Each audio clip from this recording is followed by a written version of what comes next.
My name is Tessa Rice. I'm 34 years old, and for most of my life, I've been described with the same handful of words: steady, reasonable, dependable. The kind of woman who keeps spreadsheets for family vacations, the kind who remembers birthdays without reminders, the kind who doesn't make scenes. People tend to underestimate women like me. I live in Portland, Oregon, and I work as a compliance analyst for a mid-sized financial firm. My job is to notice patterns that don't quite make sense, to look at numbers long enough that they start telling the truth. It's quiet work, invisible work, the kind that only becomes important when something has already gone wrong. In my family, I played a similar role. I was the practical daughter, the calm one, the one who smoothed things over when my father's temper flared, or when my younger brother drifted in and out of responsibility. I handled paperwork when my mother felt overwhelmed. I translated the fine print. I asked careful questions.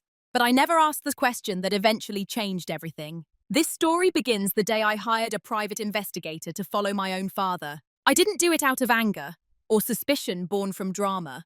I did it because small details, transfers that didn't align, property documents signed without discussion, subtle financial movements, began to feel like misfiled pages in a life I thought I understood. What I uncovered revealed something I wasn't prepared for: a hidden life, a second set of obligations, assets being quietly moved, out of reach, out of sight, toward another family. And it wasn't just about money. It was about trust, legacy, identity, the story we tell ourselves about who our parents are and who we are to them. This isn't a story about revenge. I didn't scream. I didn't expose anyone on social media. I didn't storm into rooms demanding answers. I documented, I verified, I waited. Because when betrayal is quiet, the response must be quieter. Over the next hour, I'm going to walk you through how I discovered the truth, how I decided what to do with it, and what it cost me to choose clarity over comfort. I won't dramatize it. I won't villainize anyone. My father is not a monster. He's a man who made choices, and I am a daughter who finally chose to see them clearly. If you've ever sensed something shifting beneath the surface of your own family, something you couldn't quite name, have you ever wondered what you would do if you confirmed it? In my family, I was the one you handed things to when you didn't want to deal with them. Mail, forms, insurance letters, tax notices, hospital bills. Tessa will know what to do, my father would say, sliding an envelope across the kitchen counter without looking up from his phone. It wasn't unkind. That's what made it so effective. I wasn't ignored. I was utilized. At family gatherings, my brother, Evan, was the charismatic one. He worked in marketing, told stories that made people lean in, and wore jackets that fit like ambition. My father admired that. You could see it in the way he'd clap him on the shoulder, introduce him to friends as the future of the family. "Me? This is Tessa," he'd say. "She's good with numbers, no?" Numbers. That was my headline. Not my degree. Not the certifications I earned while working full-time. Not the fact that I had built a reputation in my firm for catching discrepancies senior managers missed. Just good with numbers, and I accepted it. Because being underestimated is a quiet kind of power, but it's also a quiet kind of loneliness. When my mother passed away 5 years ago, the family infrastructure collapsed overnight. She had been the emotional bridge between all of us. After the funeral, while Evan handled condolences and logistics with a visible kind of grief, I handled probate paperwork, bank accounts, property titles. I sat at the dining table for hours, my black notebook open, cataloguing assets and liabilities like I was mapping a battlefield no one else realized existed. My father thanked me in practical ways. He added my name to certain accounts for convenience. He forwarded financial statements for me to look over when you have time. He'd call me late at night, asking if a refinancing offer seemed legitimate. I became his filter. Reliable, useful, invisible. If something went wrong, I would catch it. If something felt off, I would fix it. That was the unspoken contract. But here's what no one noticed. I wasn't just managing paperwork. I was watching patterns. I saw how often my father stepped outside to take phone calls he didn't explain. I noticed new expenses that didn't align with his lifestyle. Subscriptions for things no one in our home uses. Small transfers. Never large enough to alarm, just consistent enough to whisper. At first, I told myself it was grief. People change after loss. They spend differently. They fill empty space with habits that don't make sense to anyone else. And I didn't want to be suspicious. Suspicion felt disloyal. So I stayed in my role. At family dinners, I poured wine. I listened. I kept track of deadlines in my head. If my father forgot to renew an insurance policy, I reminded him gently. If Evan joked that I was basically Dad's unpaid accountant, I smiled. They thought I didn't mind, and for a long time I didn't, because the role I played gave me proximity. It gave me access. It gave me information. What it didn't give me was recognition. I wasn't the future of the family.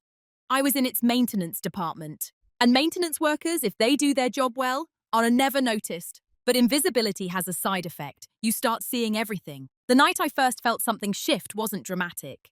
No slammed doors, no raised voices. It was just a line item on a statement. A transfer labelled only with initials. Recurring, precise, deliberate. I stared at it longer than necessary. Not because it was large, but because it didn't fit the story I thought I understood. And once something doesn't fit, you can't unsee it. The first time I asked about the transfer, I framed it as routine. We were in my father's kitchen on a Sunday afternoon. The light came in through the blinds in clean, parallel lines. He was slicing lemons for iced tea.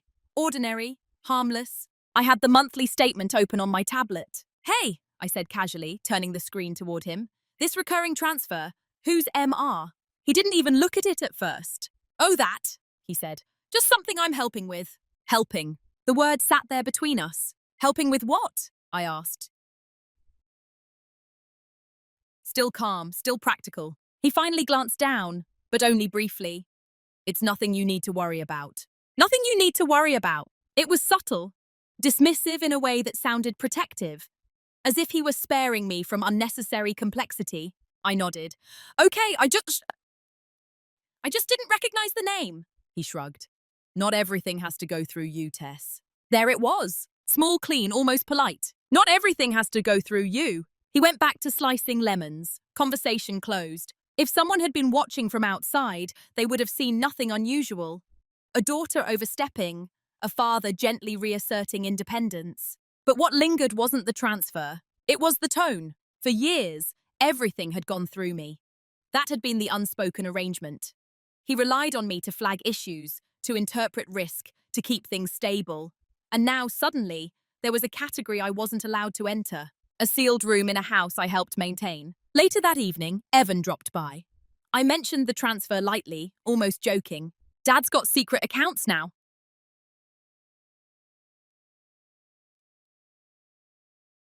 I teased. Evan laughed. "Good. Maybe he's finally dating." He meant it playfully. But my father didn't laugh. He looked irritated, not embarrassed, not amused, irritated. "I'm allowed to have a private life," he said sharply. "Your mother's been gone 5 years." The room shifted. No one had accused him of anything. I hadn't even mentioned dating. But the defensiveness was disproportionate to the question. I backed off immediately. "Of course you are," I said. "I was just checking the numbers." There's a moment in conversations like that, so brief it's almost invisible, when you decide whether to press or retreat. I retreated, because pressing would have made me the problem. And I have always been careful not to become the problem. That night, I replayed the exchange in my head. Not obsessively, just analytically. His avoidance, the irritation, the precision of the transfers, always the same amount, twice a month. Not random generosity. Structured support. If it were casual dating, the numbers would fluctuate. Dinners, gifts, trips. This was something else. But I told myself I was overthinking. Grief does strange things to people. Loneliness even more. The first small cut isn't painful because it's small. It's painful because it reveals you're not standing where you thought you were. I had believed my father, and I operated as a team. That transparency was mutual. That trust ran both directions. Instead, I had just been gently reminded of my position. Helpful, but not entitled to the full picture. The next morning, I opened my notebook and wrote 3 words. Recurring, intentional. I didn't know then that those initials would unravel everything. But I knew one thing with uncomfortable clarity. Something had shifted, and I was no longer inside the circle. After that afternoon, nothing exploded. There were no secret phone calls overheard through doors, no lipstick on collars, no cinematic proof. Just patterns. And patterns are easy to rationalize when you're invested in peace. The transfers to MR continued. Same amount, same dates, clean and controlled. When I reviewed quarterly summaries with my father, he would scroll past certain sections faster than before. Not obviously, just efficiently. I told myself I was imagining the tension. It's amazing what you can normalize when the alternative threatens your sense of stability. At Thanksgiving that year, Evan brought a bottle of expensive bourbon and spent most of dinner talking about a potential promotion.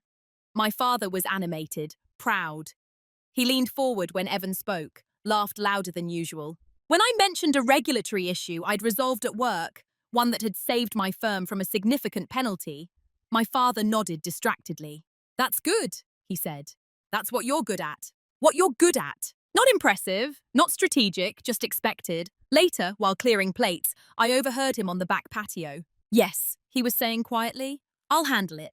Don't worry about them." "Don't worry about them." Plural. I stood still, dish towel in my hand, heart steady but alert. Them. When he came back inside, he saw me near the sliding door.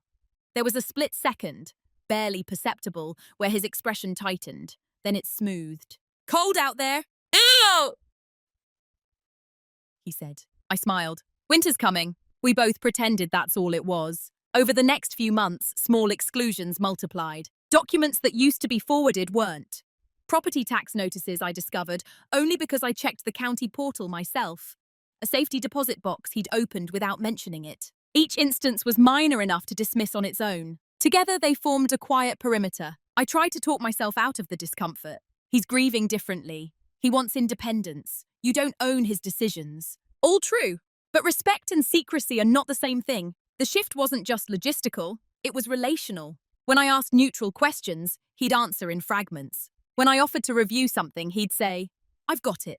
He had never had it before. One evening, I brought up estate planning, something we had discussed openly in the past. "Maybe we should revisit the trust structure," I suggested carefully.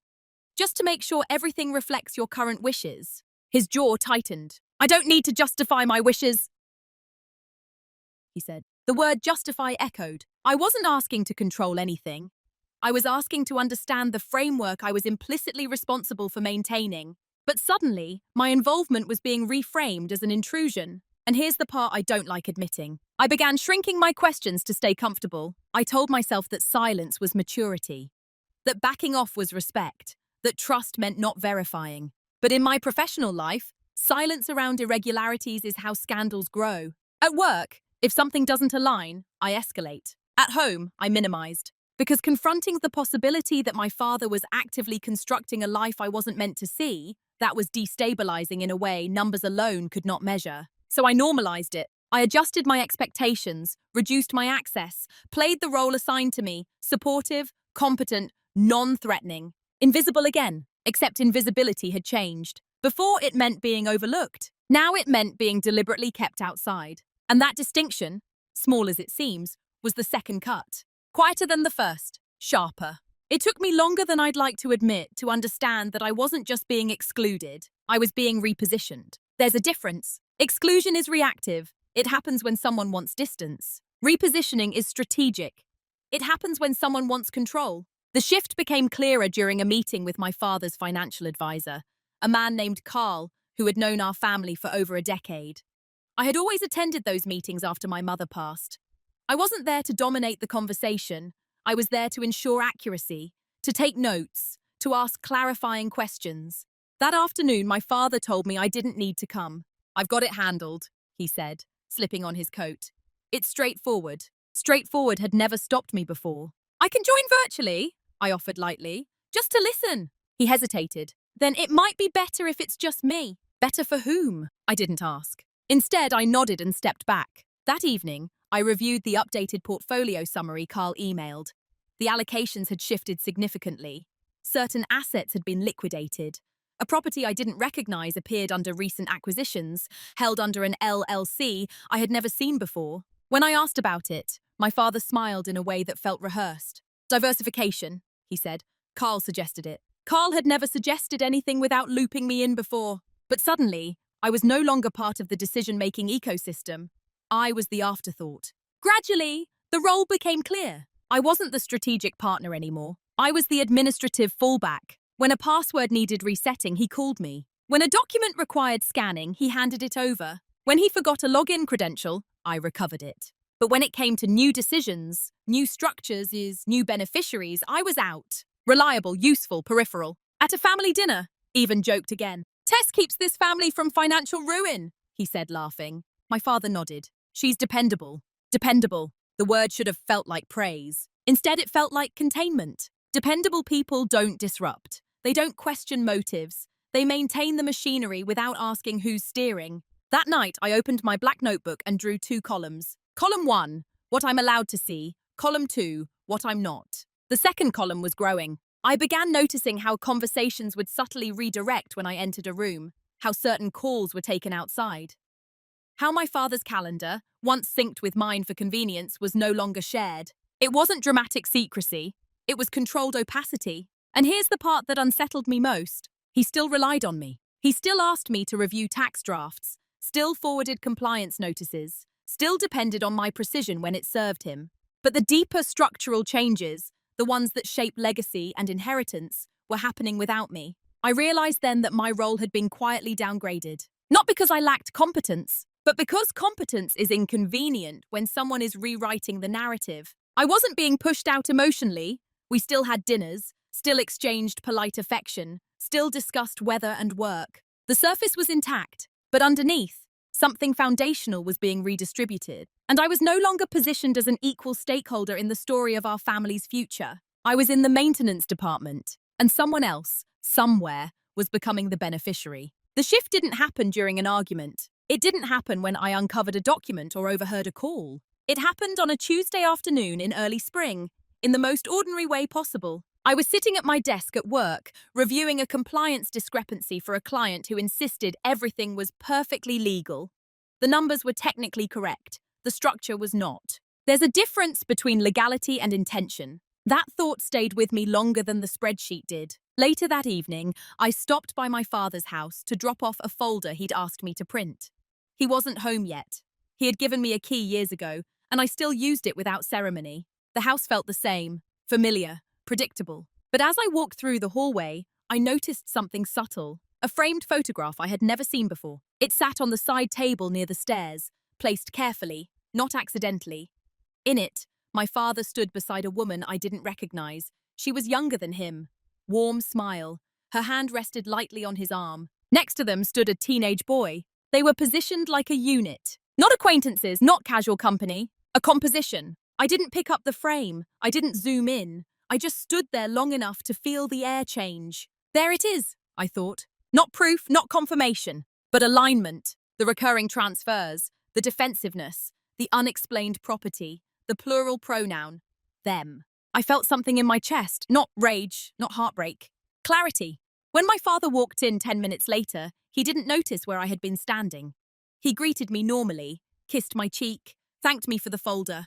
I didn't mention the photograph. Instead, I watched him. The way he moved through the kitchen, the way his phone lit up with a notification, and he turned the screen slightly away from me before glancing down.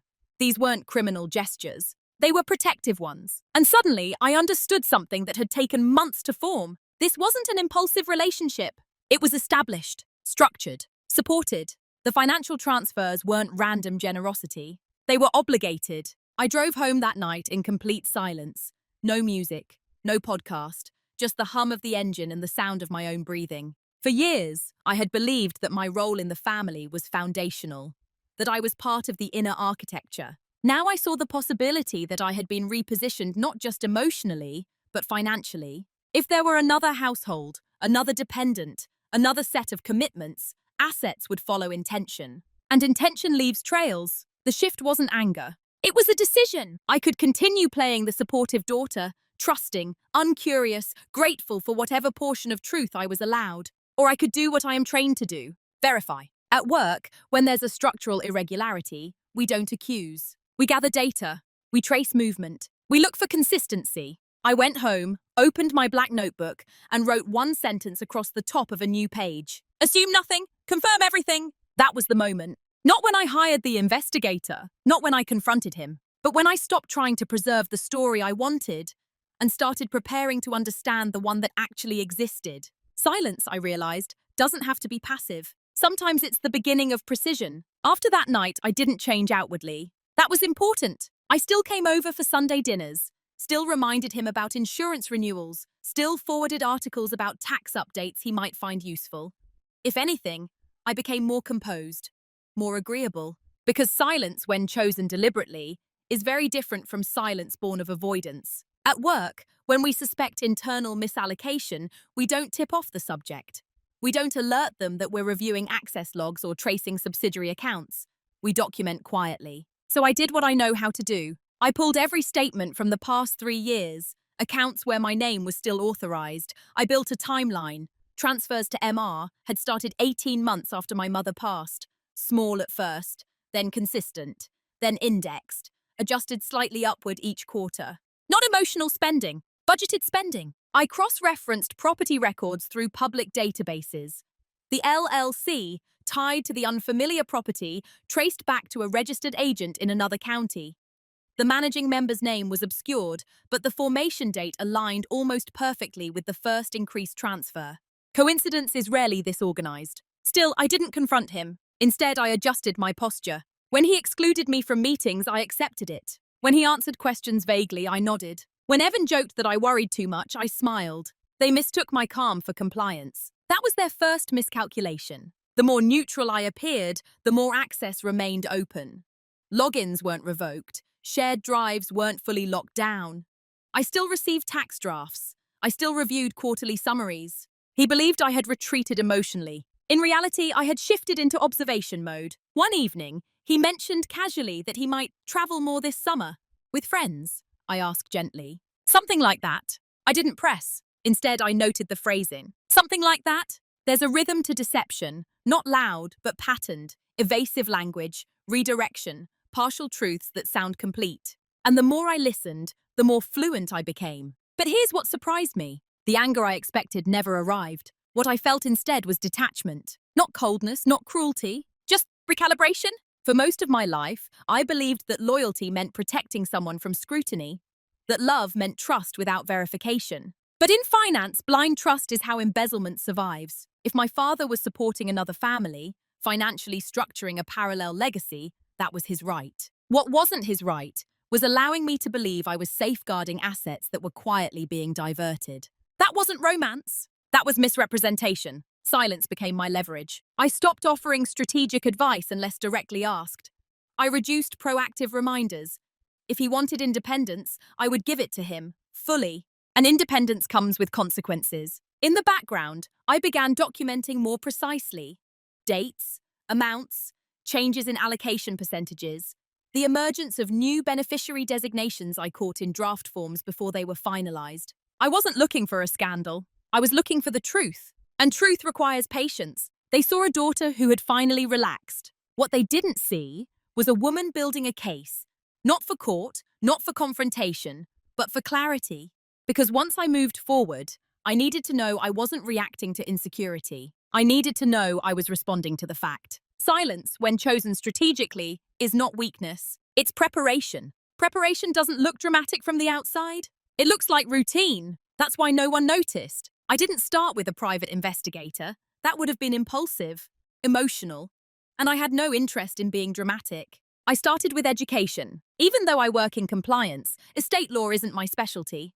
Asset shielding structures, especially those designed to protect beneficiaries outside a primary family line, can be layered intentionally to avoid obvious detection. So I began reading, quietly. After dinner, before bed, during lunch breaks. I researched irrevocable trusts. I reviewed state property transfer laws. I studied how LLCs are used to hold real estate for minor beneficiaries.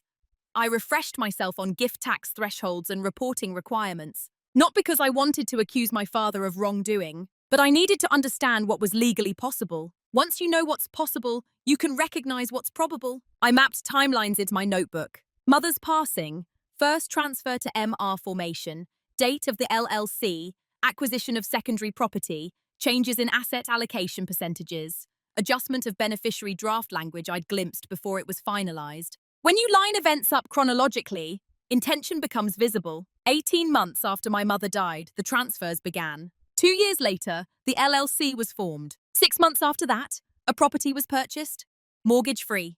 3 months after that, a life insurance policy was amended. Each action was defensible on its own. Together, they formed a structure. One evening, while reviewing county school district records attached to the property address, I noticed something subtle. The property was zoned within a highly ranked public school catchment. That detail didn't align with retirement living. It aligned with a child. I closed my laptop and sat back in my chair. There's a moment when suspicion becomes confirmation, not because you've uncovered proof, but because the pattern has eliminated every other reasonable explanation. Still, I waited. Instead of confronting, I began positioning. I requested copies of all current estate planning documents for my personal records. I framed it as precautionary, organization, efficiency. My father hesitated, but he provided older versions, not the most recent amendments. That omission told me more than the documents would have. I also adjusted my own legal posture. I met with an estate attorney independently, not to contest anything, not yet, simply to understand my standing under different scenarios. If a parent reallocates assets to another dependent without informing adult children, I asked carefully, what protections exist? The attorney didn't look surprised. More often than you think, she said.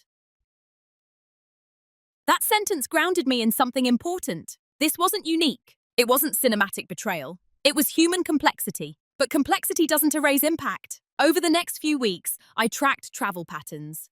My father's trips began aligning with school holiday calendars. Expenses increased slightly during those windows. Clothing retailers, grocery chains in another county. I never hacked anything. Never invaded privacy illegally.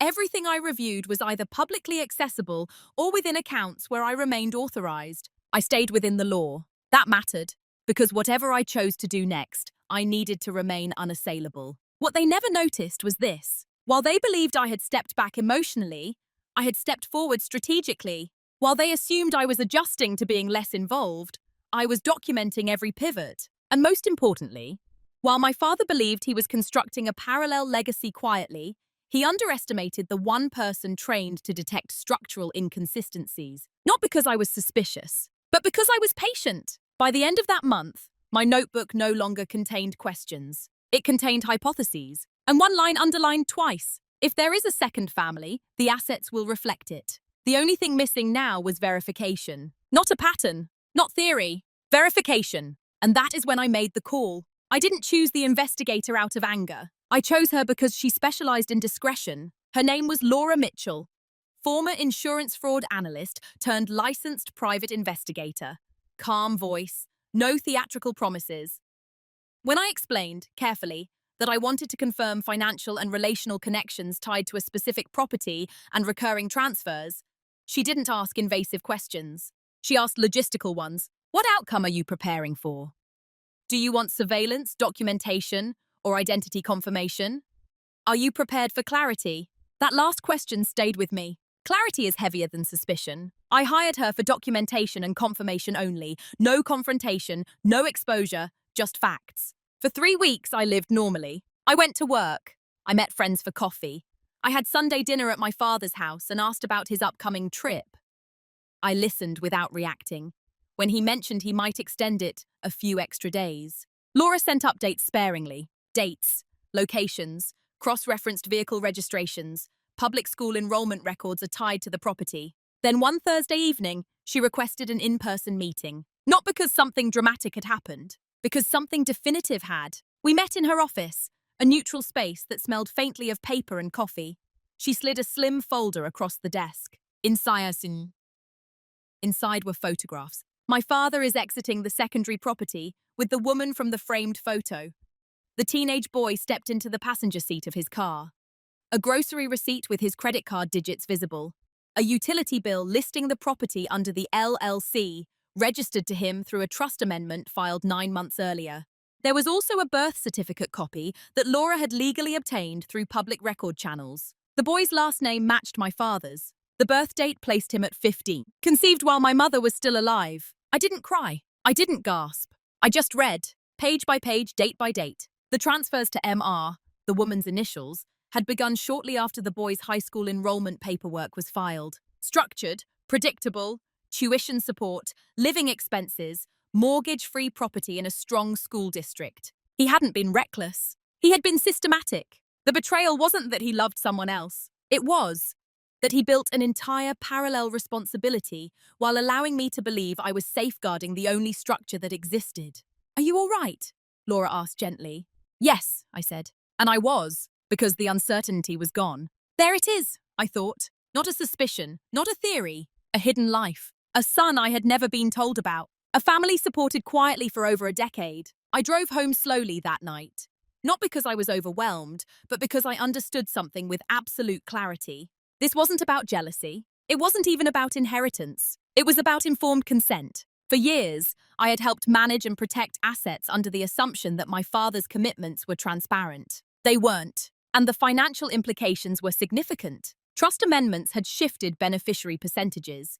Insurance policies had been updated. Real estate had been placed outside the primary estate structure. If something happened to him tomorrow, the distribution would not reflect the story I had been told. I sat at my kitchen table and opened my notebook. Under the underlined hypothesis, I wrote, confirmed. Then beneath that, the next move must be irreversible. Because once you know the truth, you have three options. Pretend you don't, explode emotionally, or act with precision. I had no interest in the first two. The private reveal wasn't explosive. It was stabilizing. The question now wasn't whether my father had another family. The question was what I was going to do with the knowledge that he had built one in secret and structured our shared assets to support it. Quietly, deliberately, for years. When people imagine betrayal, they imagine heat. Raised voices, accusations, doors are closing hard enough to echo. But real betrayal, especially the kind built slowly over years, arrives cold, clinical. By the time I confirmed everything,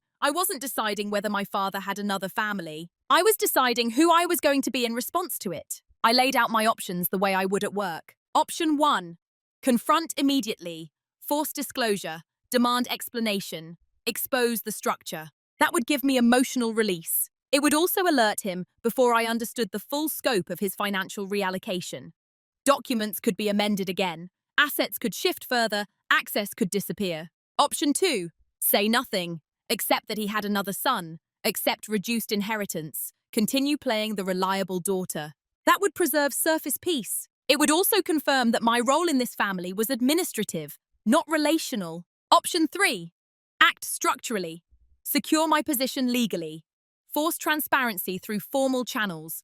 Not through drama, but through process. The third option was irreversible, because once you move legally, the illusion of harmony dissolves. I met again with the estate attorney, this time with specifics. If an adult child discovers undisclosed beneficiaries affecting estate distribution, I asked, what mechanisms ensure transparency before death? She outlined them calmly. Formal request for full trust disclosure. Petition for accounting.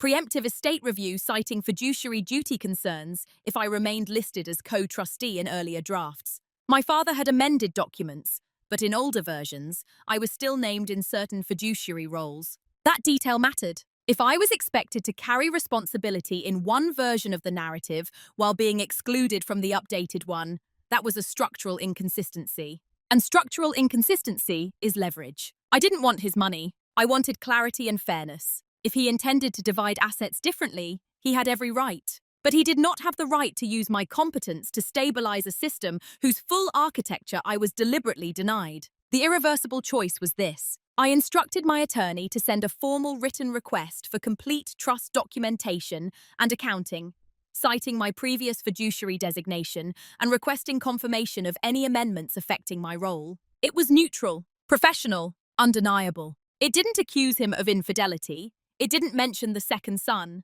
It didn't reference surveillance. It simply required transparency. Once that letter was sent, the dynamic would shift permanently, because the message underneath it was clear. I know there is more, and I am no longer participating blindly. The night before the letter was mailed, I went to my father's house for dinner as usual. He talked about a potential summer trip.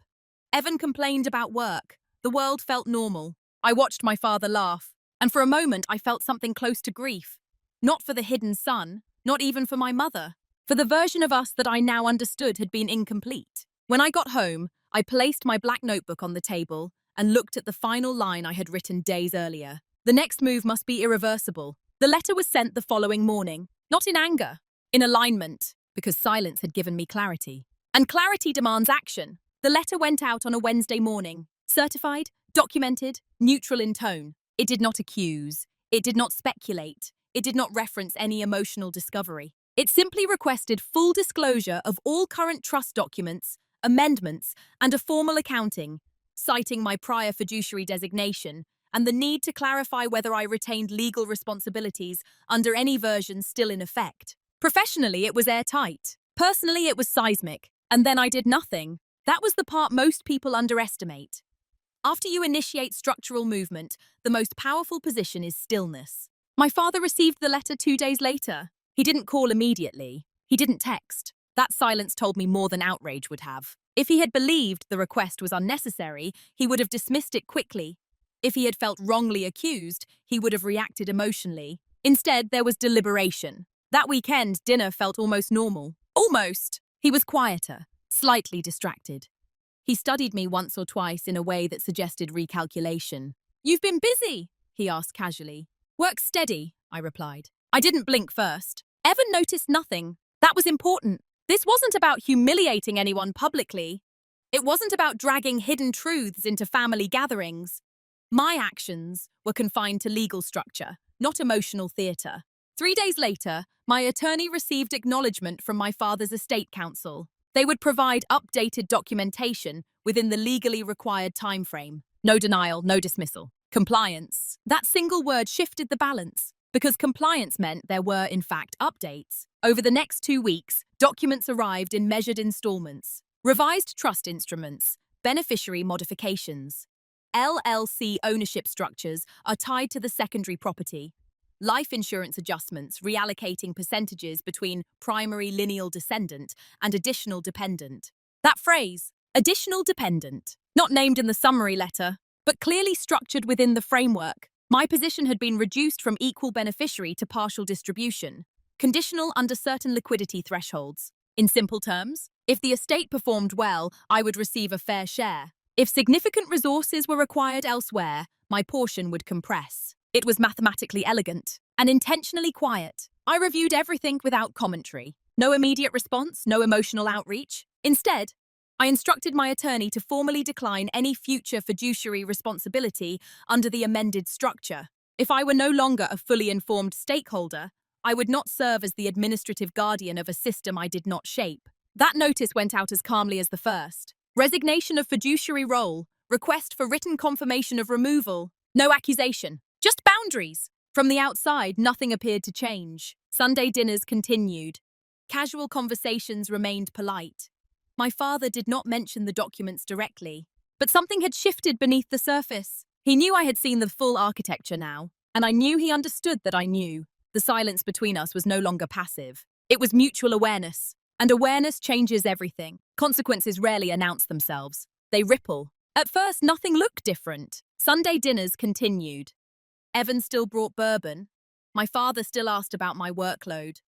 The photograph in the hallway remained in place, no longer hidden, but no longer referenced either. But subtle changes began surfacing in places no one expected. 2 weeks after I formally declined fiduciary responsibility, my father called. Not to confront me, but to ask about a tax notice he'd received. Normally, I would have handled it immediately, interpreted the language, drafted a response, flagged potential exposure. This time I paused. "I'm not listed on the updated documents anymore," I said evenly. "It may be better if you direct that to your current advisor." There was a small silence. "You've always helped with this," he replied. "I did," I said gently. Past tense. It wasn't punishment. It was alignment. If I were no longer trusted with structural transparency, I would no longer provide structural support. Over the next month, I noticed the strain.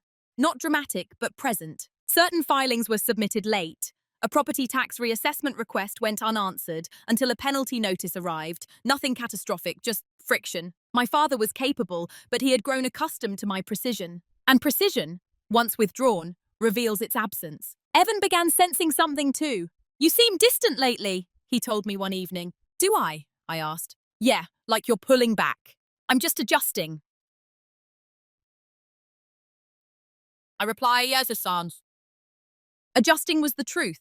Not emotionally, structurally. I wasn't angry at my father for loving someone else. I wasn't even angry about the existence of a half-brother I had never met. What changed was access. He had built a second life quietly, while allowing me to believe I was protecting the only one. Now that I knew the full architecture, I refused to play a partial role. A month later, another consequence surfaced. My father's estate attorney requested a meeting with both of us present. Not confrontational, clarificatory. When we sat in that office, the tone was professional.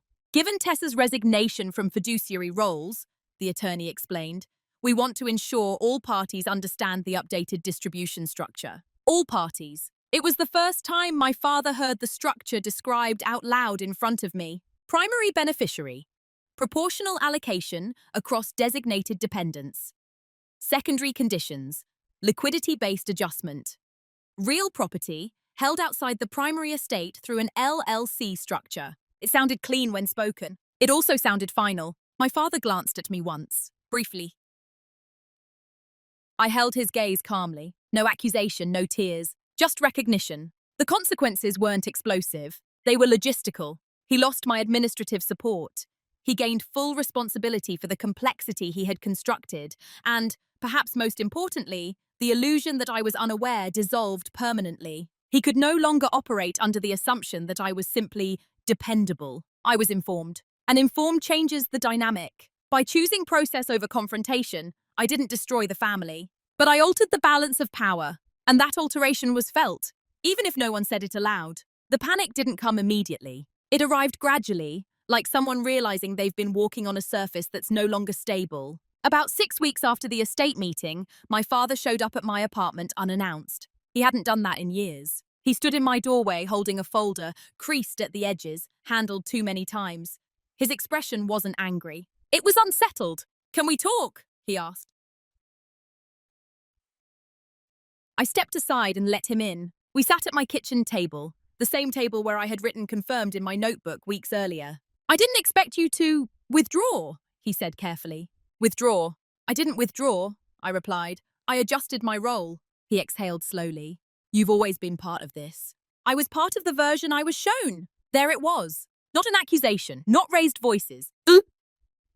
Just language. He opened the folder and slid several documents toward me. Draft amendments, revised percentages, proposed rebalancing of certain liquid accounts. "I can fix this," he said quietly. "If this is about distribution." "It's not," I interrupted gently. And it wasn't. The numbers were secondary. The fracture had already occurred. "You built something parallel," I continued. "For years. You structured assets to support it. You allowed me to manage what I believed was the full picture." His jaw tightened, not defensively, but with recognition. "I was trying to protect everyone," he said. "Protection. That word again. Protection requires consent," I said. "Secrecy requires control." He didn't respond immediately. For the first time since this began, I saw something close to regret. Not for the second family, not for the son, for misjudging me. "I didn't think you'd understand."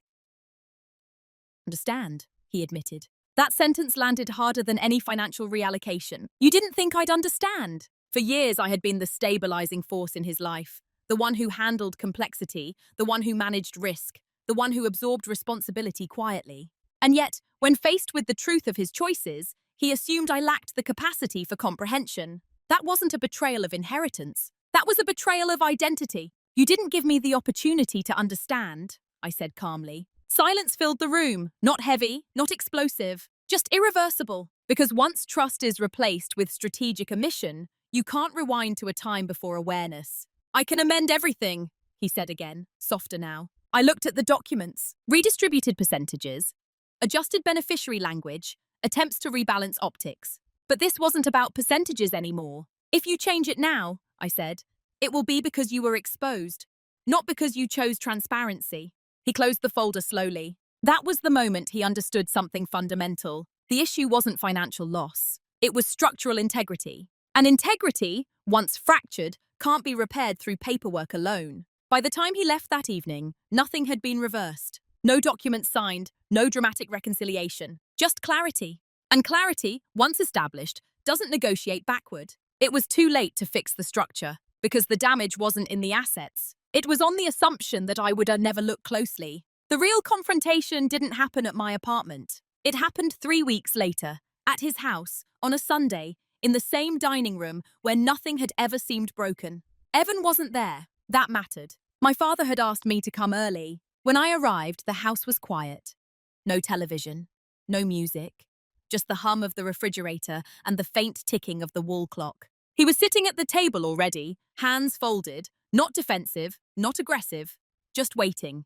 "I owe you a direct conversation," he said. "Not an apology, a conversation." I nodded and sat across from him. For a moment, neither of us spoke. Then he began. "I didn't plan for it to unfold this way," he said. "When your mother was sick, I was already entangled. I made decisions I'm not proud of. But when your brother—" He paused, corrected himself. "When my son was born, I couldn't ignore that responsibility." He didn't look away when he said it. I respected that. "I'm not asking you to justify caring for him," I replied evenly. "I'm asking why I was positioned to manage one version of your was." He absorbed that. "I didn't want to burden you," he said. "Burden? You burdened me with responsibility," I said calmly. "Just not the truth." The words weren't sharp. They were measured. He leaned back slightly, as if finally seeing the full outline of what he had created. "I thought I could separate the two," he admitted. "Keep stability here. Provide there. No one would have to compete." Compete. That word clarified everything. "You created competition by hiding the structure," I said. "Not by loving someone else." Silence settled again. There was no shouting, no dramatic accusations, just the slow dismantling of rationalizations. "I underestimated you," he said after a while. "Yes," I replied. Not bitterly. Factually, he studied me in a way he hadn't before. Not as the dependable daughter, not as the administrative fallback. As an equal. "I don't know how to fix this," he said quietly. "You don't," I answered. That was the hardest truth in the room. Because this wasn't about rewriting documents or recalculating percentages. It was about trust. And trust isn't restored through amendment clauses. It doesn't have to be hostile, I continued, but it does have to be honest. If you want both families in your life, that requires transparency, not management. He nodded slowly. For the first time, the dynamic felt level. Not because I had exposed him, not because I had threatened legal action, but because I had removed myself from the role of silent stabilizer. The confrontation ended not with resolution, but with recognition. He saw me clearly, and I saw him without illusion. We didn't hug. We didn't cry. We simply stood, two adults in a room that used to operate on assumption, and left it operating on truth. There's a version of this story where I become hardened, where I cut contact, where I frame myself as the betrayed daughter and him as the architect of ruin. But that's not what happened. What changed wasn't my love for my father. It was my position in relation to him. For most of my life, I believed my value came from being indispensable, from solving problems before they surfaced, from carrying responsibility quietly so others could remain comfortable. When the hidden structure came to light, I had a choice. I could fight for relevance, or I could redefine it. I chose the second. I no longer review his financial documents. I no longer preempt tax notices or track deadlines. He has advisors, he has attorneys, he has systems, and he manages them. Our conversations now are simpler. We talk about work, about health, about ordinary things, occasionally, carefully, about the other side of his life. Not in detail. Not yet. I haven't met my half-brother, not because I refuse, but because I will not enter that dynamic as a concealed variable. When I do meet him, it will be openly. Not as a secret that was managed, but as a reality acknowledged. That boundary is not punishment. It's dignity. Something else changed too. I stopped equating transparency with threat. For years, I believed that asking too many questions risked destabilizing relationships, that maintaining harmony required restraint. Now I understand that harmony built on partial truth isn't harmony. It's choreography. I don't feel bitterness when I think about the revised estate documents. I feel clarity. If my father chooses to distribute his assets across two families, that is his right. But I will not serve as quiet infrastructure for a structure I am excluded from. In stepping back, I stepped into something stronger. Self-definition. I am not the dependable daughter who absorbs complexity without context. I am a woman who values consent, structure, and honesty, even when they cost comfort. The irony is this. My father respects me more now than he did before. Not because I exposed him, but because I refuse to remain in a diminished role. We don't talk about that directly. We don't need to. It's in the way he listens when I speak now. In the way he no longer dismisses my questions as overreach. In the way silence between us feels mutual, not imposed. I didn't win anything. I didn't lose everything. I recalibrated. And in doing so, I became someone I should have been all along. All along, not invisible, not reactive, not quietly absorbing, just steady. On my own terms, when people hear a story like this, they often ask the wrong question. They ask, did you forgive him? Forgiveness wasn't the central issue. Clarity was, my father built a second life while maintaining the first. He structured assets carefully, believing he could protect everyone by controlling information. What he underestimated wasn't my intelligence. It was my threshold for partial truth. This story isn't about catching someone in a lie. It's about what you do when the illusion dissolves. I could have chosen exposure. I could have chosen denial. I chose structure. Not because I'm cold, not because I'm calculating, but because when something foundational shifts, emotion alone isn't enough to carry you through it. You need alignment. Here's what I learned. Being dependable is not the same as being respected. Silence is not weakness when it's intentional, and love does not require blindness. Sometimes the most powerful response to betrayal isn't confrontation, it's recalibration. I didn't destroy my family. I didn't pretend that nothing happened, indeed. I redefined my role. And in doing that, I forced honesty, not through humiliation, but through process. If you've ever sensed something beneath the surface of your own life, something that didn't quite align with the story you were told, ask yourself this. Would you rather preserve comfort or pursue clarity? Because once you see the full structure, you can't unknow it. And what you do next defines you far more than what was hidden from you. I'd really like to know, if you were in my position, would you have confronted him immediately or moved in silence first?